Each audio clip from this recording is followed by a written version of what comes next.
अस्सलाम वालेकुम, hello everyone, welcome back to my channel. मैं हूं नुमान और आप देख रहे हैं पॉपुलेशन। कैसे हैं आप सब लोग? उम्मीद करता हूं आप खैरियत से होंगे, फिट एंड फाट होंगे और एकदम मस्त होंगे। आज एक बार फिर एक नई वीडियो के साथ हाजिर हैं, इंटरेस्टिंग वीडियो के साथ और एक रोमांचक वीडियो के साथ। आज की जो वीडियो का टाइटल है बैटल ऑफ द सारा घड़ी, हिस्ट्री इन हिंदी। यार ये बैटल जंग थी सिखों और अफगान के दरमियान में। तो जानते हैं इस हिस्ट्री के बारे में।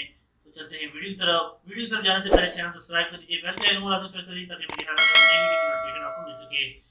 ओरिजिनल लिंक जो है वो मैं डिस्क्रिप्शन में दे दूंगा, वहां पर जाकर विजिट कर सकते हैं। काफी अमेजिंग वीडियो है। तो चलते हैं वीडियो की तरफ, लेट्स स्टार्ट।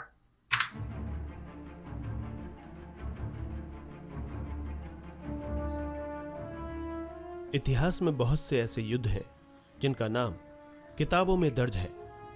हम और आप इन्हीं युद्धों के बारे में पढ़ते और समझते आए हैं, परंतु इनके अलावा भी कई सारे ऐसे युद्ध हुए हैं जो किताबों में भले ही दर्ज ना किए गए हों, लेकिन हाथियों वो पे अपने आप में ही एक इतिहास और है। किले बनाए हुए थे और आज भी उनके किले कायम हैं। सारागढ़ी युद्ध पुराने लोगों ने जो भी एक बनाए थे। ऐसे ही युद्ध का नाम है जिसमें 21 सिख सारागढ़ी सैनिकों ने विपरीत परिस्थितियों के बावजूद अफगान के 10,000 सैनिकों को घुटनों पर ला दिया था। इस कहाँ जंग ने 2100 और कहाँ कुर्बानी और 10। वीरता की एक नई कहानी लिखी थी।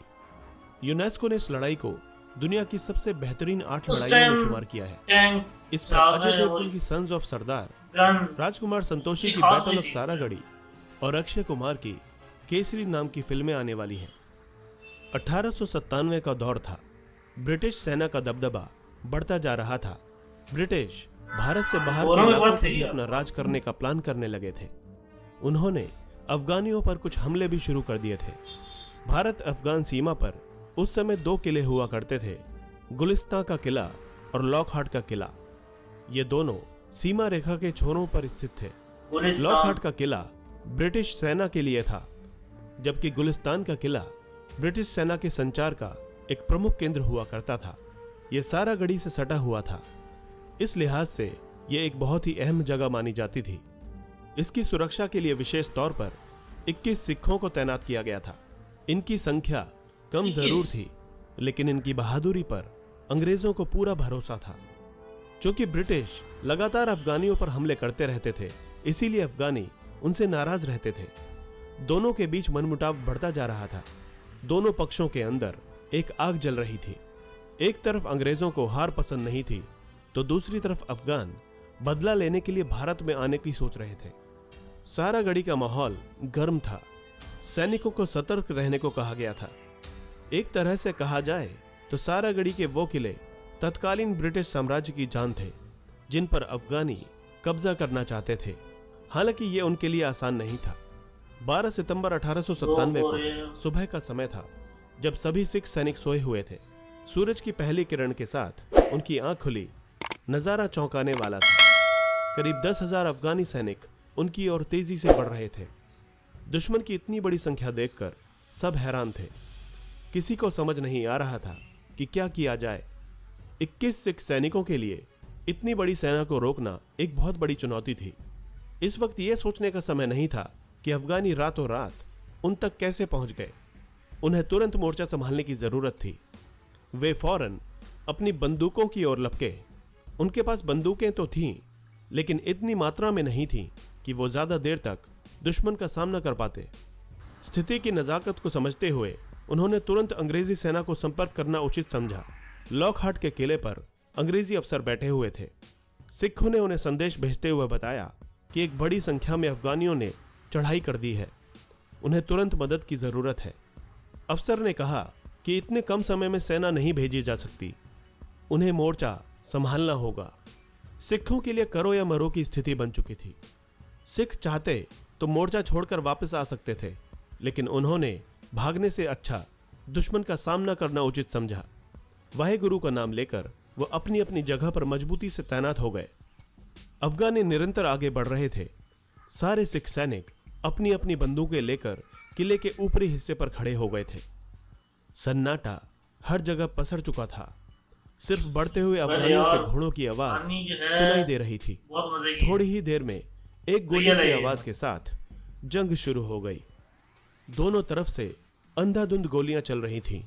कुछ ही समय में अफगानी समझ चुके थे कि यह जंग आसान नहीं होने वाली। वे इस तरह से सिखों को हरा नहीं पाएंगे। उन्होंने एकजुट होकर सिखों पर हमला बोल दिया, लेकिन सिखों ने अपना हौसला नहीं गंवाया। वो लगातार अफगानियों से लोहा लेते रहे। अफगानी सैनिकों की एक टुकड़ी ने किले के दरवाजे पर हमला करने की कोशिश की, पर वे सफल नहीं हो सके। अफगानी बुरी तरह से बौखला गए। उन्होंने दीवार को तोड़ना शुरू कर दिया। वे इसमें सफल रहे। अब किले की दीवार टूट चुकी थी। अफगानी सैनिक तेजी से किले के अंदर घुसते जा रहे थे। अफगानियों के किले में आते ही बंदूकों की लड़ाई हाथों और तलवारों की लड़ाई में तब्दील हो गई। अफगानियों से लड़ना आसान नहीं था। वो सब संख्या में बहुत ही ज्यादा थे। इन सब के बावजूद सिख सैनिक लड़ते रहे। धीरे धीरे अफगान उन पर भारी पड़ने लगे थे। कई सिख सैनिकों को गहरी चोटें लग चुकी थीं। उन 21 सिख सैनिकों में से कुछ ऐसे भी थे जो पूरी तरह सिपाही नहीं थे। उनमें कुछ रसोइये थे तो कुछ सिग्नल मैन थे, लेकिन वो सब अपने साथियों के लिए जंग में उतरे थे। सिखों का मनोबल टूटने लगा था, लेकिन तभी जो बोले सोनिहाल की आवाज ने उनमें जोश भर दिया। उन्होंने अफगानियों को अपनी तलवारों से मारना शुरू कर दिया। वह सब बाद में एक धुन में जो बोले सोनिहाल, सत श्री अकाल के नारे के साथ आगे बढ़ते गए और अफगानियों को मौत के घाट उतारते गए। आखिरकार सभी सिख सैनिक मारे गए। वो सब शहादत को प्राप्त हुए, लेकिन मरने से पहले वे लगभग 600 अफगानियों को मार चुके थे।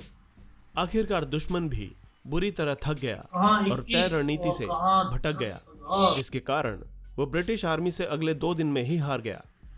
उस वक्त ब्रिटिश पार्लियामेंट ने एक स्वर में इन सिपाहियों की तारीफ की थी। मरणोपरांत 36 रेजिमेंट के सभी 21 शहीद जवानों को परमवीर चक्र के बराबर विक्टोरिया क्रॉस से सम्मानित किया गया। ब्रिटेन में आज भी सारागढ़ी की जंग को शान से याद किया जाता है। भारतीय सेना की आधुनिक सिख रेजिमेंट 12 सितंबर को हर साल सारागढ़ी दिवस मनाती है। यह दिन उत्सव का होता है जिसमें उन महान वीरों के पराक्रम और बलिदान के सम्मान में जश्न मनाया जाता है। उन 21 सिख सैनिकों ने दिखा दिया था कि हौसलों में दम हो तो कोई भी तुम्हें नहीं रोक सकता। हौसले मजबूत होने चाहिए। सारागढ़ी का युद्ध बताता है कि भारत वीरों की भूमि है। अब जब यहाँ भी लोग कोई चीज आते हैं अपने ना, वतन पर हंसते अब हंसते आपको जान मजबूत न्यौछावर होना कर चाहिए। देते हैं। दोस्तों, इसी तरह की इंटरेस्टिंग और इन्फॉर्मेटिव वीडियोस देखने के लिए हमारे चैनल हिस्टोरिक हिंदी को आज ही सब्सक्राइब करें और बेल आइकन को दबाना ना भूलें। लाइक का चैनल लाजमी सब्सक्राइब कर दीजिएगा। उस दौर में जो लड़ाइयाँ होती थी तो ना तो कोई इस तरह का हथियार होता था कि यार यहाँ से बम मारा और वहाँ पर जाके फट के लोग मर जाए, इस तरह तो होता नहीं था। उस टाइम तो बंदूक की गोली भी ऐसी होती थी कि चर्बी उस पर लगी होती है, वो उतार के वो राइफल के अंदर लोड करके उसके बाद चलाना पड़ता था। काफी मुश्किल होता था। और तलवारें, हाथों से लड़ाई करनी पड़ती थी। जंग तो यार उस टाइम होती थी घोड़ों पे, ऊँटों पे, हाथियों पे। तो आजकल तो जदीद दौर है, बटन प्रेस किया यहाँ से और फारग। तो वेल, काफी अमेजिंग वीडियो थी यार, और काफी कुछ समय हिस्ट्री के बारे में हमें सीखने को मिला। आई होप आज की वीडियो आपको बहुत पसंद आई होगी। इसी तरह मजीद वीडियो देखने के लिए मेरे चैनल सब्सक्राइब कर दीजिए, बेल के आइकन को लाजमी प्रेस करिए ताकि मेरी हर आने वाली नई वीडियो की नोटिफिकेशन आपको मिल सके। कमेंट सेक्शन में अपनी राय का इज़हार जरूर कर दीजिएगा करें, और लिंक फॉरवर्ड कर दीजिए जो आप मुझसे रिएक्शन करवाना चाहते हैं, उस पर रिएक्शन जरूर होगा। तब तक के लिए भाई को इजाजत, शाद रहें, आबाद रहें, अल्लाह हाफिज।